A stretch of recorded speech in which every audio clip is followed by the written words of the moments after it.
வணக்கங்க. நம்ம ஆதிரன் மார்க்கெட் பிளேஸில் இப்போ நீங்கள் பார்க்கக்கூடியது நல்ல காம்பேக்டான ஒரு 40 சென்ட்டுங்க. தண்ணிக்கு என்றைக்கும் பிரச்சனையே கிடையாதுங்க.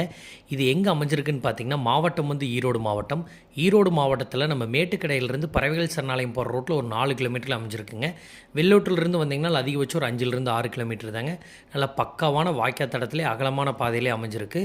நல்ல வாய்க்காலை ஓட்டினா அடிகர தோட்டம் தாங்க. இதுக்கு எல்பிபி பாசனங்கிறது வந்துடுதுங்க. அதுபோக ஒரு கூட்டு கிணறு வந்துடுதுங்க. தண்ணிக்கு இங்கே குறைவே கிடையாதுங்க. வாய்க்காலில் தண்ணி வந்துட்டால் தோட்டத்துலேயும் நல்ல ஒரு தண்ணி ஃபெசிலிட்டியாக இருக்கும். அதுபோக வந்து பார்த்திங்கன்னா, இந்த தோட்டத்தில் கிட்டத்தட்ட ஒரு 30 தென்னம்புள்ள ஒரு 1.5 வயசான ஸ்டேஜில் எல்லாமே நாட்டு தென்னை மரமாக வச்சுருக்காங்க. பார்க்குறக்கு நமக்கு உரம்புகால் மாதிரி இருந்தாலுமேங்க, நேரில் வந்து பார்த்திங்கன்னா அதனோட அமைப்பு புரியும். இந்த தோட்டத்தை ஒட்டியே நிறைய பேர் வீடு கட்டி அருமையான தோட்டம் பண்ணியிருக்காங்க. இன்றைக்கி டவுனை ஒட்டி வரங்காட்டி ரேட்டுமே ரொம்ப ரீசனபிளாக தான் சொல்கிறாங்க. சென்ட் 1 லட்ச ரூபா சொல்கிறாங்க. பிடிச்சிருந்தா நம்ம நம்பருக்கு கால் பண்ணுங்கள். நல்ல ரேட்டுக்கு பேசி முடிச்சு தரோம். ரொம்ப ரொம்ப நன்றி. தேங்க்யூ.